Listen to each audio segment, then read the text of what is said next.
speaking of being closed off due to COVID viruses and all that, as they are in the East Coast, early this year, I had the pleasure of having this gentleman on as a guest on Outdoor Journal Radio.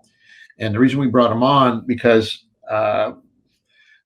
they had announced that they were going to take it upon themselves to close the fishing access to the fish on the Ganaraska River out of the community of Port Hope, the town of Port Hope.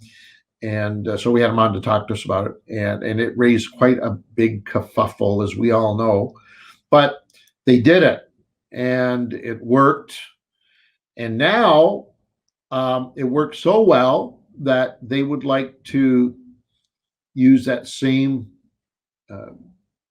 philosophy of closing access to those fish during peak periods, so that they don't get folks like me coming in there and fishing for them during this period of COVID. So to speak to us about that, he is director with the Municipality of Port Hope, Department of Parks, Recreation, and Culture.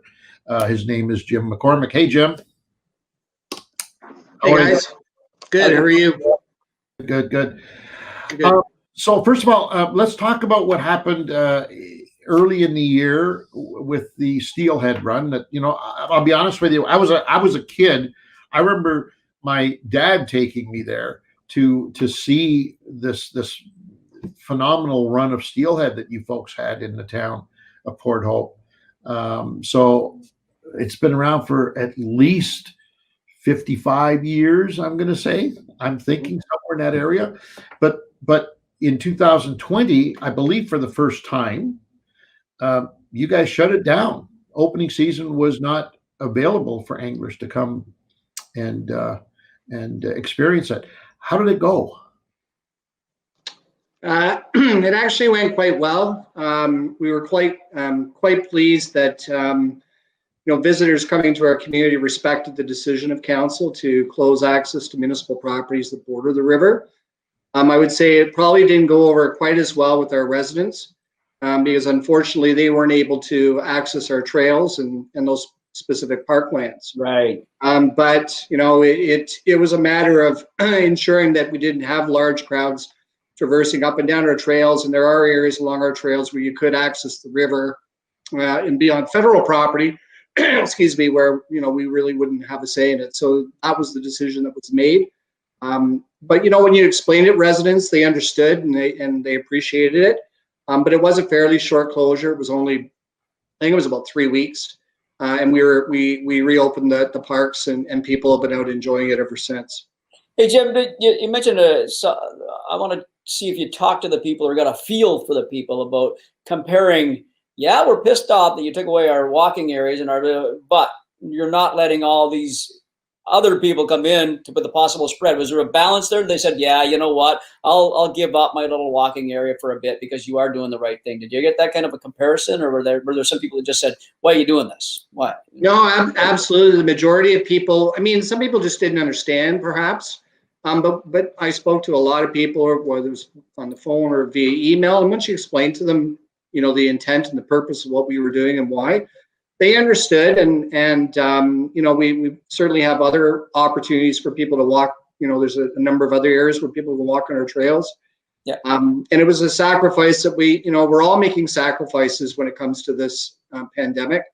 And I think, once people talked their way through it, I guess you could say they were a lot more understanding. So no, our residents were actually really understanding, even though their initial reaction, they weren't crazy about not being able to walk the trails. In their mind, they're like, well, just block the river, but let us walk the trails. And one of the analogies I said back to one individual was a little upset. I said, well, how would you like it if we allowed fishing on the river, but we didn't allow people to walk the trail? I said, we've got to be equitable and fair to all, and unfortunately it does mean sacrifices for both, and when you explained it in that manner, then they were really good about it, and I had some great conversations with our residents. So I remember Jim, these huge crowds that would show up in Port Hope, anywhere along the Ganaraska, and in fact a lot of overnight camping and people sleeping in their vans until, the stroke of midnight, when it was legal to fish Friday evening at midnight, and lineups and 3 and 4 deep on the rivers trying to get a rod in the water. So none of that happened this spring? No, none. No, nobody showed up. I don't even think we issued a ticket, which was good. I mean, and that wasn't our intent. We don't want to go out and find people for accessing the property. There might have been a few people who claimed they didn't know or ducked under the rope, but our bylaw or our police would approach them and they would leave peacefully, and that was it. But you're correct.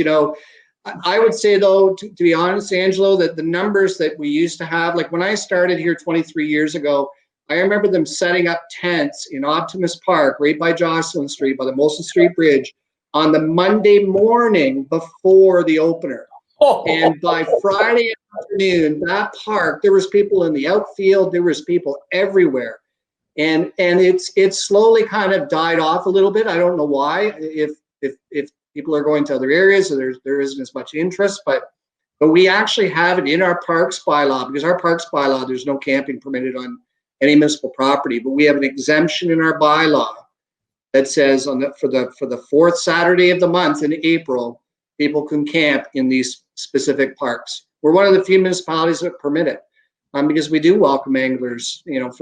For during normal times, we welcome our anglers. That's why we have a fish cleaning station, right? And that's why we promote it through our tourism, as far as Port Hope being a destination for fishing. I lived in Port Hope for many years, Jim, as you know, and as you know, and the audience might not know. And the opening trout is big in that town as anything in any other town. Like, I mean, that is the highlight of the year.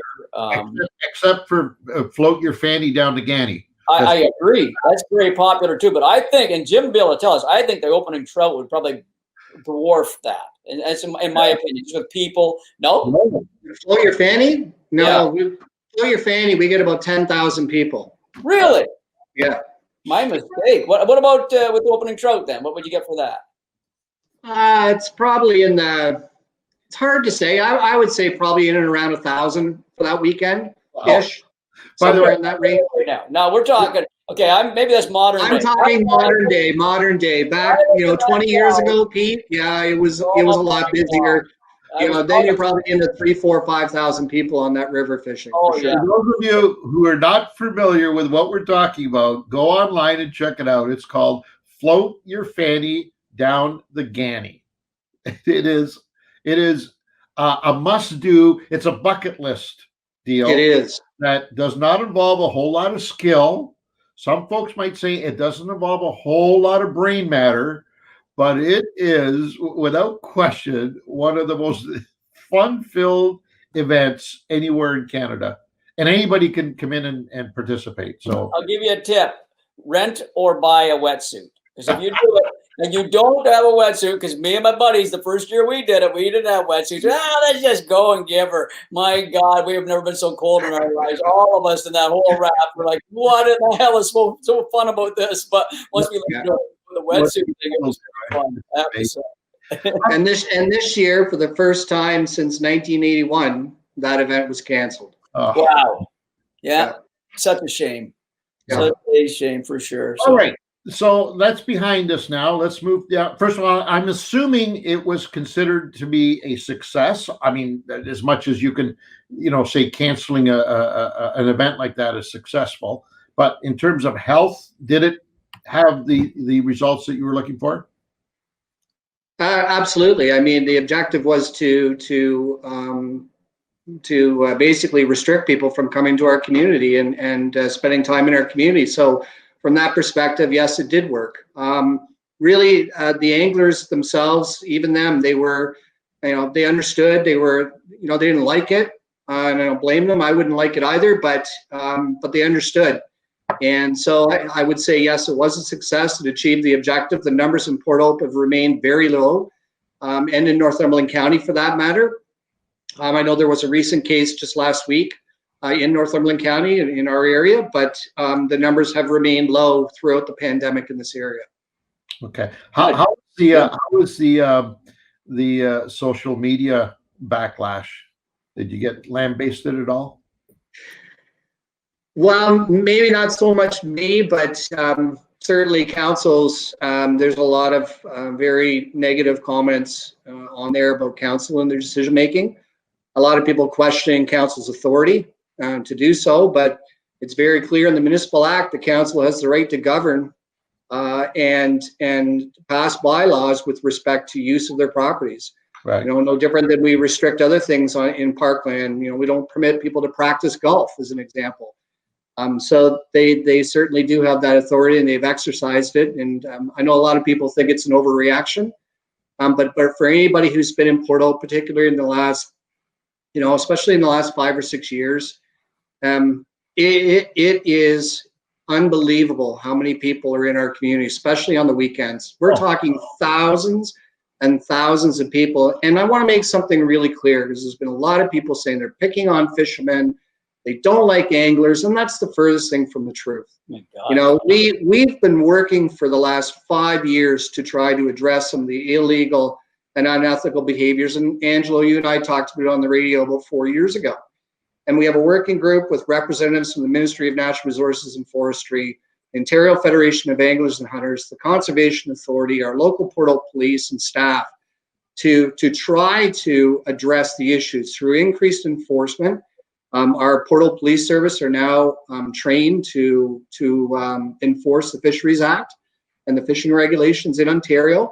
We set aside $8,000 a year in the police budget to provide dedicated patrols on the river with a focus on the weekends. And that's all those officers do, is walk up and down that river. They check licenses, and they're looking for any illegal behaviors. And we partner with the MNRF on that same initiative. We've had the OFAH and the MNRF setting up display booths in our downtown core to educate the public and the anglers on the life cycle of the salmon, the purpose of the salmon as to why they're here, because we all know they're not native to Lake Ontario. They were stocked for the purpose of sport fishing, but also trying to educate people on practicing ethical behavior when it comes to fishing. So we've put a lot of time and effort and energy into this program. But to be quite frank, the purpose of doing this isn't just the anglers, because I would argue with anybody that we get even more, I'll call them fish viewers or tourists, that come, and all they're coming to do is watch the fish. That's it. They walk up and down our trails, they look at the pools, especially the shallow pools downtown, and they congregate all through our community. We had 48 tour buses register with the municipality last year for the month of September alone. And that's just the ones that registered. Wow. Yeah. And then you've got the people that come by vehicle, and it is packed. And that was the concern. For a child, I'm going to say between the ages of 4 and 10, I think there is no more memorable experience than standing on the banks of the Ganaraska River, right at the ladder, at the fish ladder, and watching those fish jump into the baskets. I don't think there's anything more memorable in a child's mind than seeing that happen for the first time. And it is absolutely breathtaking. And that's where I got my first taste of it, was as a kid, in awe, watching those magnificent fish jumping up the waterfall. And it was incredible. And so you're absolutely right. It's not just about the catching. There's so much more that fishery gives us that we kind of take for granted, Correct. And by the way, I was just thinking, as you were talking, I was just thinking too, and let's make something perfectly clear. Port Hope and council and MNRF and the OFAH and everybody else who's putting all this effort into to police that fishery and educate people. The unfortunate part is that it's a small percentage of the angling community that makes that necessary, because by and large, most anglers are law-abiding, caring, conservationists, wildlife managers in their own right, and they understand all of these things. But it's always that small percentage. It's the same as social media. It's the same as the backlash. it's always a small percentage that are the most vocal that seem to get all the attention, seem to get all of the oil on the axle. And then that's the unfortunate part, really, because most people, I think, respect what you folks have got in Port Hope with this fishery. You know, in my opinion, this is just my personal opinion. Generally speaking, you're correct. In these certain circumstances, it is a small percentage that basically ruins it for the rest. But I have to say, I walk that river on weekends, and you know, when I'm off, I walk when I'm working, and it's not. I'm afraid to say it's not a small percentage of people that are abusing that fishery. It's a much larger percentage than a lot of people might think. I mean, we've seen people netting the fish. I've seen people just walk in the water and literally grab them by the tail and drag them out and throw them in their cooler. You know, gutting the fish in our library parking lot and taking the roe and leaving the carcass either in you know, on the park. We found carcasses in the porta potties, the extra porta potties that we rent every year. Oh my God. We found them in the bushes. We found them on private property, and I've seen it. And there are a ton of great anglers that come here and fish, and they respect the rules and abide the rules. But there is still a fairly large number of individuals that come here and abuse the fishery, and it's a sad thing to watch. I don't understand why. In the trout season, that it's the exact opposite. Yeah. You would rarely, if at all, see somebody in there that's behaving in that type of manner. The trout fishermen are extremely respectful of our community, but when it comes to the salmon and the garbage that's left behind, the fishing line, it's, you know, I wish you were right, but in my opinion, it's a much larger number perhaps than what a lot would think. You know, there's probably a comparison too. In the spring, steelhead in the spring, you've had all these hardcore, really dedicated anglers have been waiting all year for this opener, right? Now transfer that into the fall where they've been fishing all year. Now they've done their steelhead, they've done their walleye, they've done their bass. Now the anticipation isn't so strong. So they could say, I don't want to go to that salmon. There's too many other people in there anyways. There's already too many of these Lugans that are doing this kind of stuff to begin with. So I might not even, so you're probably got a way less percentage, I'm guessing, of hardcore, ardent, law-abiding anglers that are salmon fishing than you have in the spring for the steelhead, right? Which then that is because I'll guarantee you the lawbreakers in the spring that are fishing steelhead are not fishing, they're poaching steelhead, are going to get crucified, if not beat up, by the good anglers out there. They're going to say, "Hey, pal, get the hell off this, or I'm going to call you in," and all like that. Well, if that a lot lesser of that is happening in the fall, then these guys can get away with it too, unfortunately, right? So. Yeah, and you know, perhaps it's just the attitude of, you know, well, the fish are going to die anyway, so who cares? Sure. And they treat them that way. I mean, I saw a guy last year snag one in the back. He dragged it in, and he took the hook out, and he was going to put it in his cooler. And I was standing there. I said, "Buddy, you snagged that fish. You got to let it go." And I got no speak English, and I said, "Excuse me, sir, you'll have to put that fish back." And you know what he did? He had the fish holding up in the air. He dropped it down on the rocks, and he kicked it into the river. Oh and my God. This is the kind of stuff that our residents see all the time. Staff see it all the time. Yeah. And I don't know why this lack of respect for a species of fish that's going to go up and produce more salmon for people to enjoy for generations to come. Yeah. It boggles my mind that attitude, for whatever reason, with the salmon exists. It's speechless. I think it has a lot to do with what you guys just talked about. You know, the sustainability of the creature. Steelhead are self-sustaining. They reproduce themselves, whereas we know salmon aren't doing that. It's a put and take fishery. It's almost like except in the Ganaraska.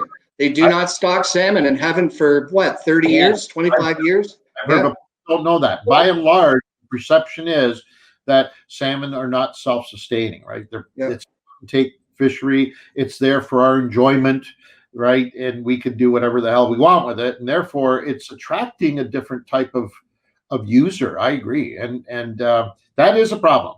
So let's talk about what you guys are suggesting, or what you're actually doing. I mean, you're doing it, by the way. One of the problems you're going to have, if you haven't already encountered it, and I'm reading some of the messaging on the side here, I know you're encountering some problems.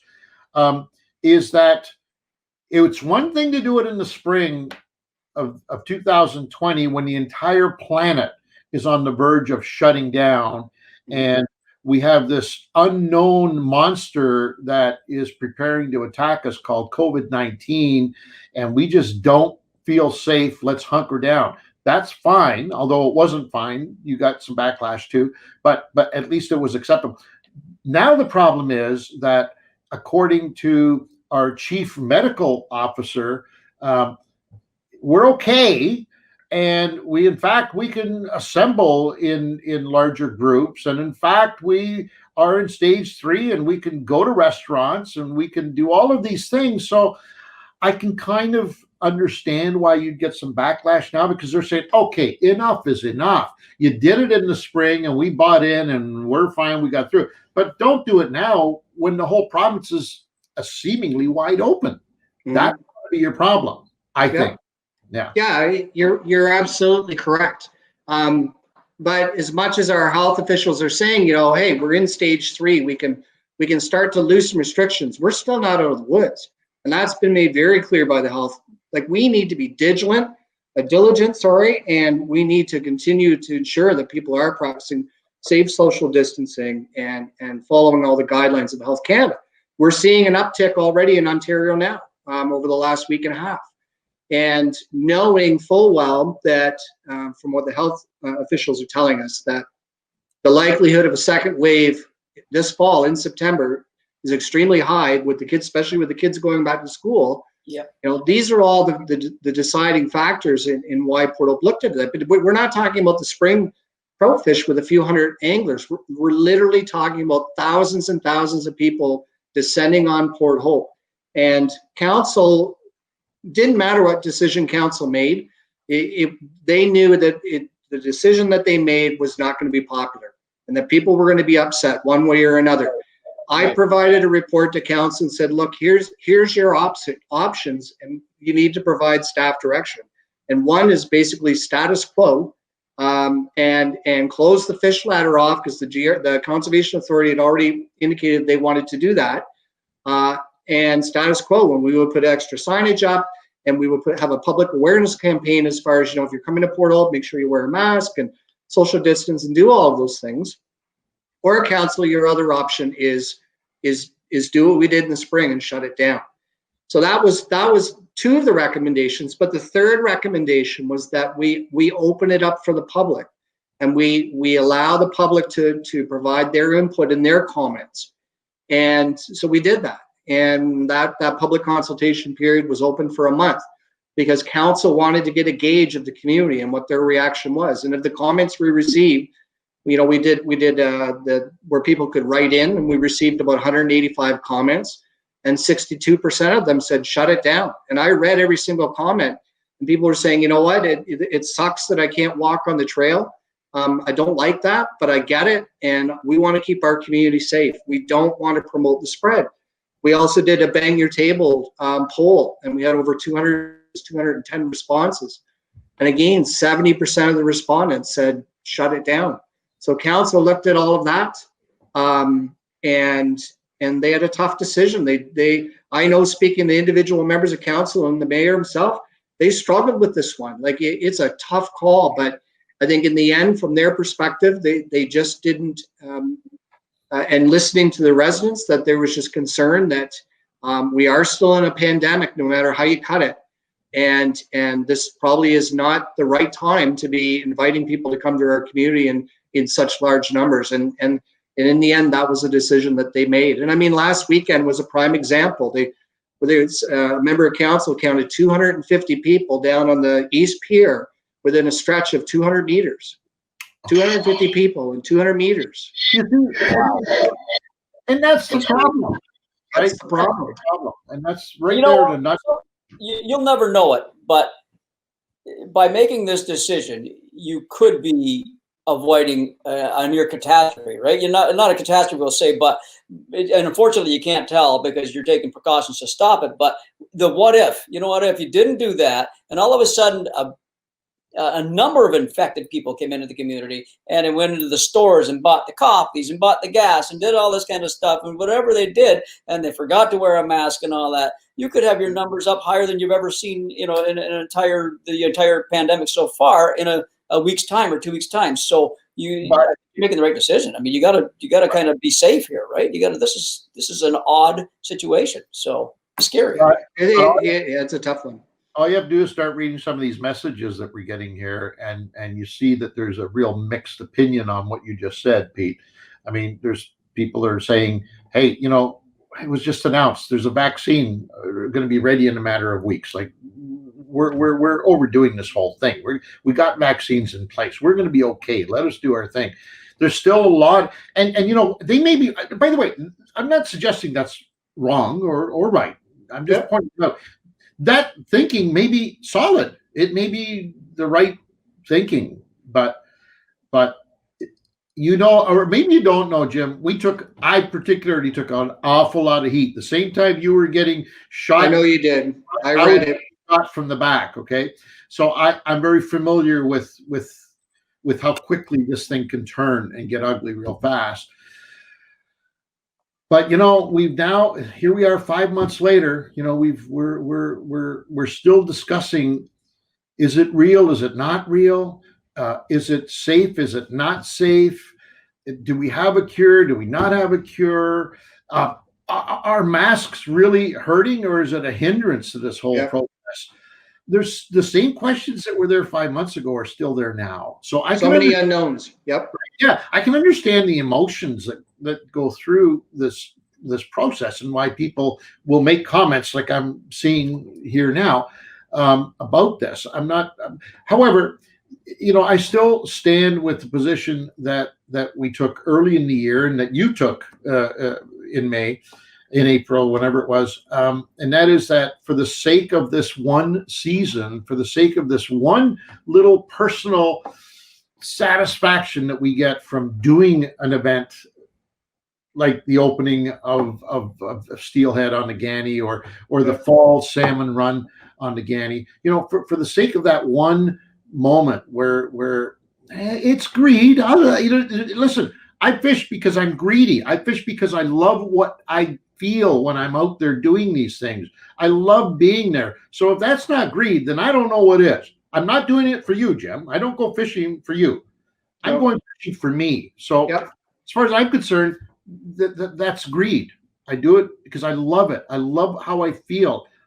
I love that passion that drives me to go fishing. So it's greed. So my thinking is, for this one time, this is the only time this has ever happened in history, I'm willing to take a break and say, wrong, right, I don't know. I have no idea.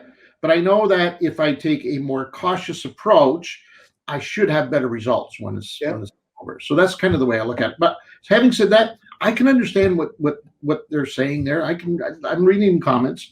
I understand that, hey, that was then in the spring, now is now. What the hell are you doing? Yeah. Right.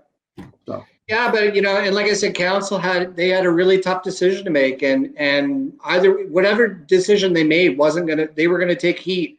They knew that, and but I think in the end that they're listening to the taxpayers of Port Hope, the residents that they're here to serve, and when you looked at that 62%, it was an even higher percentage of Port Hope residents of that were the ones saying, shut it down. So that was all part of that deciding factor. So, and I actually found it interesting, Angelo. I don't know if you saw this, but there's been a lot of comments on social media. Well, why not control the numbers?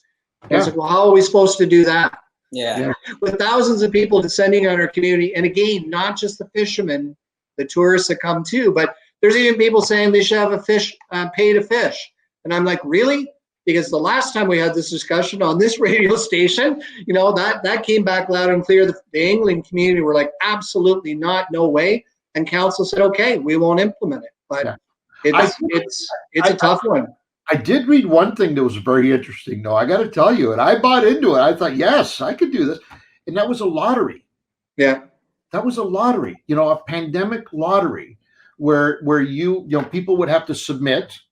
and then you would pick out whether it's done for the on a daily basis, or whether it's done on a weekly basis, or maybe even for the entire season. But there'd be a lottery pick of only a certain number of people that would be able to fish the Ganaraska River in 2020. Wouldn't that be cool? I thought it was a great idea, but potentially, and maybe that's something we look at the future as far as trying to control the numbers that come. But I don't know. Again, it goes back to the tourism piece. It comes to the people that aren't fishing; they just come to watch the fish.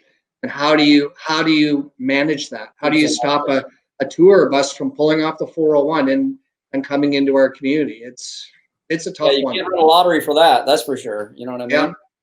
Yeah, I think in the future, if this is going to carry on much farther, I think you're going to have to use common sense. Yeah. I think you stop a busload of tourists with kids or elderly people who have come to experience this phenomenon called, the Ganaraska fish ladder. I don't think you can stop them. I don't think you should stop them. I think they should be allowed to do that, right? Yeah. Those aren't your problem. Those people aren't your problem.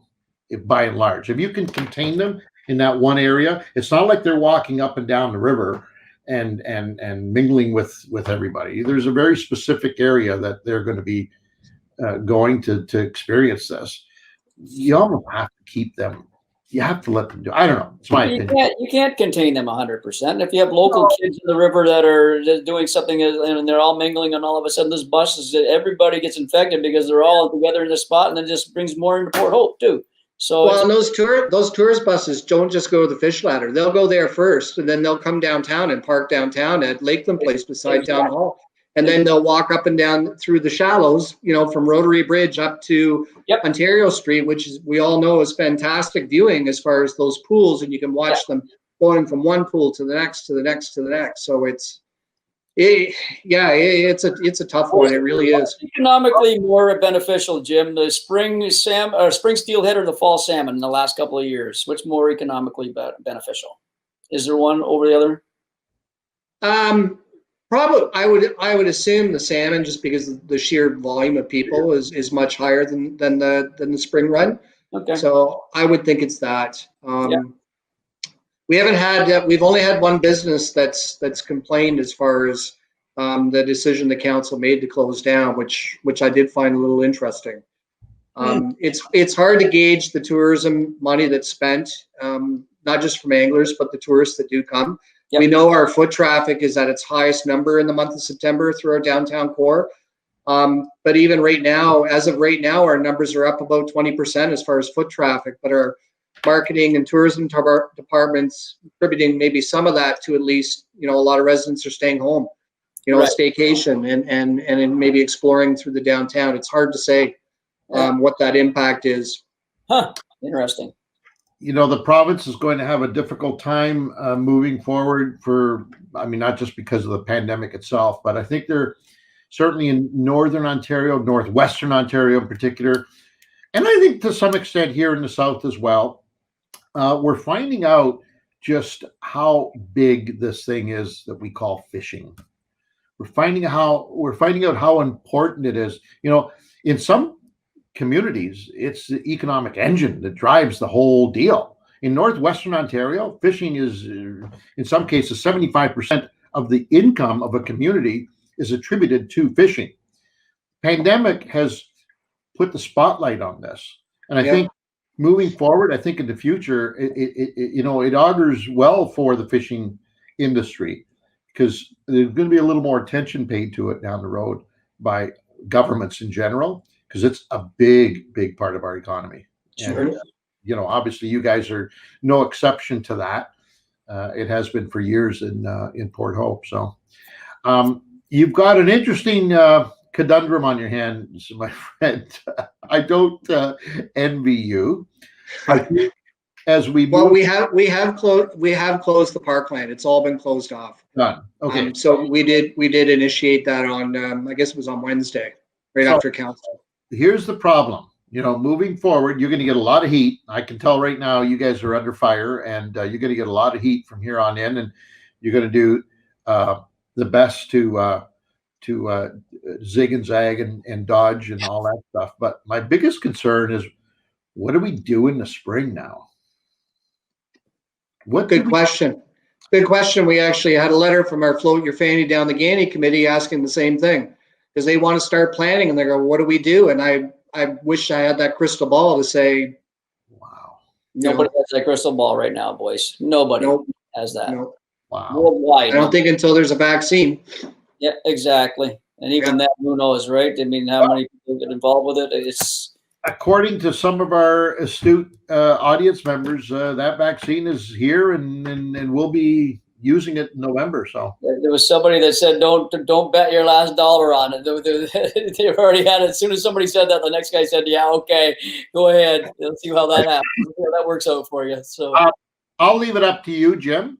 If you would like to answer some of these questions, you feel free. We certainly have no issues with it. If not, I totally am cool too. I understand we didn't bring you on. This is not a traveling, road show that we want to bring out our caged sideshow members and expose them to the audience by any means. But if you feel that you would like to address any of it, it's entirely up to you. Sure. And, I'll do my best. Mike, I already get them now. I already get them now, right? So I've emails, multiple emails. So Jean-Luc Marion says, maybe I missed it, but has anyone asked about surrounding communities like Cobourg? To my knowledge, Cobourg Town Council hasn't made the same decision as Port Hope. So the best of my knowledge, Cobourg Creek's open on public space. But it's not an issue. Cobourg is not an issue. I would answer that by saying they don't have the Ganaraska flowing through. No. Right? And that's the problem. I don't think there's many communities. Maybe the credit that would be comparable in terms of size. I don't even think Bowmanville or Oshawa are anywhere even in the same discussion as that Ganaraska. Mm-hmm. Yeah, you can look at in Port Hope. Right east of the Ganaraska is Gages Creek. It's a nice little creek for trout and salmon, et cetera, et cetera. They won't have to shut that down because it's a tiny trib. The Ganaraska River, to anybody that doesn't know about the Ganaraska, is the #1 salmon and trout tributary in all of Ontario. Basically, it's huge. The numbers of fish. I mean, the Saugeen, I guess there's a few of them that are huge. The credit's got a lot of fish, but that Ganny is an unbelievable avenue for these fish to go up every spring and fall. Yeah, I think the number is 10,000 that go through the ladder every year. That's so on the Ganny. Here's the difference in those three rivers that you just mentioned. Okay, so the credit, arguably gets a larger salmon run. I say arguably. Yeah. The Saugeen gets a larger, according to Daryl, my good friend Daryl, gets a larger steelhead run, but there is not a river in this province. In fact, I would say there's not a river in this country that gets the combination of steelhead and salmon through it that the Ganaraska does. Right. No. Exactly. And that I defy anybody to make an argument with that. So it's a very unique fishery, very unique piece of water that you can't compare to anything else we've got. Exactly. And don't ever and naturally reproducing. And that's reproducing. I mean, and look at the last ditch effort with the Atlantic salmon program, and they've got Atlantics coming up the Ganny. Don't get me started on Atlantics, okay? Now you're going to get me started in something else. What else we got? You know what? Even the brown trout run that goes up the Ganny. I've caught largemouth bass at the mouth of the Ganny. There's smallmouth. The carp fishing in there is incredible. That's just a phenomenal fishery. That whole river is unbelievable. Yeah. Calvin wants to know how well will these bans be enforced, and who will enforce them? What are the plans to curtail non-compliance? Now, you just told us that you think you had one non-compliance issue in the spring. Yep. How are you forecasting the fall? Well, this morning we had to ask a few people to leave a specific area, but for the most part, they cooperated. So it will be enforced by municipal bylaw enforcement, but as well as the Port Hope Police. So I mentioned earlier about the dedicated patrols on the weekends, and they're gonna do that for at least for the first couple of weeks, just to see how it goes. But you know, unless somebody's really giving them a hard time, it'll simply be a warning and just ask them to move on. We don't want to go out and fine people. I mean, there's no advantage to the municipality. A lot of people think, oh, you guys are doing it for the money because you're gonna get the bylaw money. Well, a lot of people don't know we get very, very little of that money because it's a provincial offense. Right. The province gets the majority of the cut of that fine, and then the upper tier municipality, the county, gets a big cut, and the municipality of Port Hope gets a little teeny little bit of that $150 fine for trespassing. So they're, you know, we that's not the business that we want to be in, and being hard nosed. We would rather just educate people and just ask them to please cooperate. I think, Jim, you should put on all your hockey gear and helmet on there and just go down and start hacking them with the stick. You're just saying, get the hell off our property. Get out of here. Adding to the problem. Jody has got a very interesting point. Maybe we can put that up, Mike. He says, also, I read that only the East Pier was to be closed, but I got kicked off the West Pier this morning, and then the road was barricaded. Maybe you can address that. So I had made a statement, and it was my fault. I messed up. I'm about the West Pier, and just maybe call it a long week if you want to call it that, as far as when I answered that question. But the bylaw does state all municipal properties along the Ganaraska River. The West Pier is municipal property. It is part of the Ganaraska River, so that area is closed. So that for that individual, I'm sorry. I'll apologize. I apologized to another gentleman the other day because I did make that statement, but like I said, I'm just going to chalk it up as a long day, and I was tired when I made that statement. But it does include that particular area. I'll throw one before we get to another one, Mike. You're talking about your access to these waterways, to this waterway. How about if somebody wants to use as much of the navigable portion of the Ganaraska via watercraft and for the purpose of fishing? They were doing that this morning. Yeah, there's people in kayaks this morning and boats. There's nothing we can do about it. Our boat launch is open. We kept it open. So okay. People want to launch a boat or a kayak and paddle up. That's their prerogative. There's nothing we can do about it, nor will we. There you go. It's just access. It's just the access to our municipal properties. That's all. And there's a huge fall fishery for the guys, for the people that have lake boats that just go drop out and go into the mouth of the lake and start working out there. Because right now those salmon are staging right there. There's a huge fishery going on right now, right? They're all correct. There, and that's correct. Yeah, launching all the time. It's actually something Angelo and I have been talking about doing. So we wouldn't mind doing it this year, just to get out there and try that shallow water salmon fishing with kind of medium action gear and have to chase your fish. You know what I mean? It's pretty cool fishery too in itself. Yeah. So, do we want to address the question from Chris, Mike? So will the ban be in effect for the winter months as well, or just salmon run popular time? The ban's until October the 15th. So October 15th, and then you can do whatever you want. Well, back to normal. And we gauge that, just based on the history with, again, the tourists. Like the Ganaraska closes September 30th, right? North of the viaducts, it closes September 30th. But we kept it till October 15th because that's still that prime tourist season as far as the people coming to watch. So October 15th would be the last day, and then we'll reopen everything. Because there's another one that's interesting for people listening that don't know the Ganaraska River. The guys will fish it right up until ice, and then when it ices over, once it gets steady enough for ice, they go right. They ice fish. They ice fish right there for steelhead, and it's crazy. And they get some beauties that drill a hole through that ice. The current, their bait's going down this way, and all of a sudden, boom! They're pulling up a 10-pound steelhead through a hole, and it's 5 feet of water. Anglers are very resourceful people. We'll figure it out. And there's a lot of hardcore. He thinks people will flock to those other areas, the lesser popular areas, and try their luck in those waterways. Maybe they don't have as many salmon, but it's going to increase the foot traffic on those smaller waterways, which it probably will. Yeah. And hey, It could. I live on Shelter Valley Road. yeah. So Shelter Valley Creek's right across the road from my house. Yeah. And I still haven't seen anybody fishing it yet, surprisingly. It's, Okay. you know, let's look at it. Let's be honest. We were just talking about it.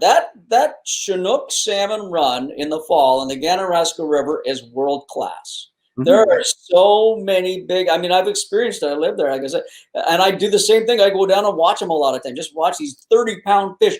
So you see 20 or 30 of them in one school and sitting in one pool there. Is that 30-pound fish? It's like, oh my God, is this for real? You know, and there's just pods of them that come in and come in and come in and come in. It's an incredible fishery. So I mean, there's numbers there, that's for sure. So these other little, the Shelter Valley, for instance, Oshawa Creek, for instance, they got them, but they don't have anything like that in numbers. No. Okay, what else you got, Mike? That's worth looking at. I'm rooting for Canada. Oh, okay, good. I have my first trip scheduled to Hawk Lake. Yes, Hawk Lake. Hopefully you get it through Teddy, who comes on this site quite a bit. He might be on with us today. Hawk Lake. Wow. Gotta go, Michael. Attaboy, you're gonna love it. You booked it now. Hopefully, Ted. I mean, Ted is one of the guys that closed his lodge down for the whole season. There are some that did, some that didn't. If that trip goes through for you, Michael, you are gonna love it. You are gonna have a great time. You're gonna catch giant walleye, smallmouth, and if you want pike and lake trout, if you want to go to the back lakes, you're in, buddy. It's gonna be good. We've been talking to Ted throughout this ordeal because he did make it up to Hawk Lake this year, but he kept it closed, as Pete just said. So himself and his senior staff have been going out, and it's a perfect time. But they've never had this opportunity before to go out and actually fish their lake without the pressure of having guests on it. And he's saying they're finding all kinds of interesting new things that they didn't know about Hawk Lake and the fishery. So there's some side to this. What's your opinion of that, Jim? With the closure in the spring, do you think we're going to see some residual effects on the fishery, on the steelhead fishery in the Ganney? Well, I think that logic would say yes, right? If there weren't as many that were caught and kept or disturbed from their spawning area, then you would think that there would be a benefit. Same with the salmon. That more than make it upstream to spawn, it's just going to increase numbers. And it will work for next year too, because all those same fish that could drop back and made it back to the lake, they never got caught going up or coming down. They will have a successful spawn this year. Or more fish will have a chance to have a successful spawn this year. So. Did the M&R or whoever was in charge of the program? I know, and there's a certain element that is not M&R managed. Were we still putting the same number of fish up over the dam and through the other side? Did the same number of fish make it through to their traditional spawning grounds as in previous years? To the best of my knowledge, yes, but I can't confirm that. That would be a question I'd have to ask my good friend Jason White, who's been a volunteer at that fishway for I think 40 years now. So he would probably have that answer. He's probably watching this right now, so maybe he'll type that answer for you, because he's the guy that would know exactly how many fish were taken up, year in and year out. They see there's a gang on our list right now. There's a gang, but headed by a guy named Hunter Bowman, I believe, and he's got a few other guys. Christian is on there, and I think Mason's on there. So my oldest boy, and his buddies are on here watching us now too. Hey lads, what's going on? I'm glad they came in. If you get your friends to come in here too, you know what I mean, and subscribe to our YouTube channel while you're at it, boys. Exactly. Doug Tarbot is saying that we need to go fish steelhead near Bella Coola. One of the on the Dean River, the famous Dean River. That I've heard about that. Yeah, you're right. He's right. We should go out there and fish that. From what I world class, and those are good. You'll hit out there too, right?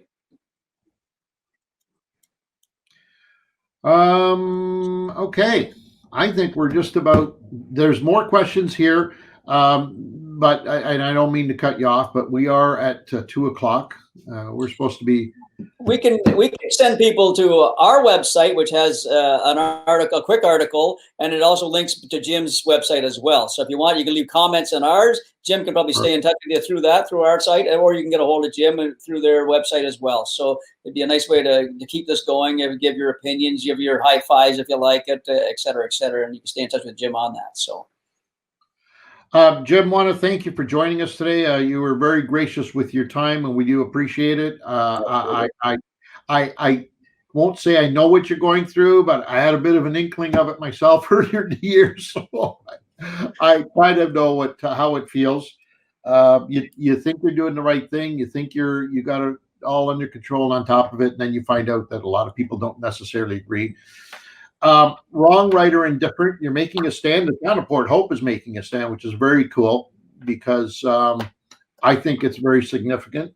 I think 2020 is the year that we all took a step back and hopefully did our part to see if we could get through this crap. And 21 will, I certainly hope, be a lot different. I certainly hope I will have an opportunity to go to the Ganaraska River in April of this coming 2021 and bring my grandkids there to see this phenomenal and experience this phenomenal thing called the steelhead of the Ganaraska River. And I wish you all the best of luck, my friend. And let's stay in touch. As Pete said, we will try and funnel as many of the questions and queries that we get due to this particular episode onto you, and maybe you can address them and let people know it's not the end of the world. We just need to make some changes temporarily. Yep, exactly. Oh, thanks for joining us, my friend. Well, I appreciate it. I appreciate your support, and I appreciate you having me on the show. It was great. Anytime. All right. You take care, man.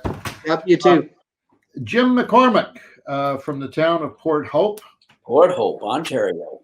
Port Hope, Ontario. I had a lot of fun in that town, I'll have to tell you, my friend. Not just fishing either. Yeah.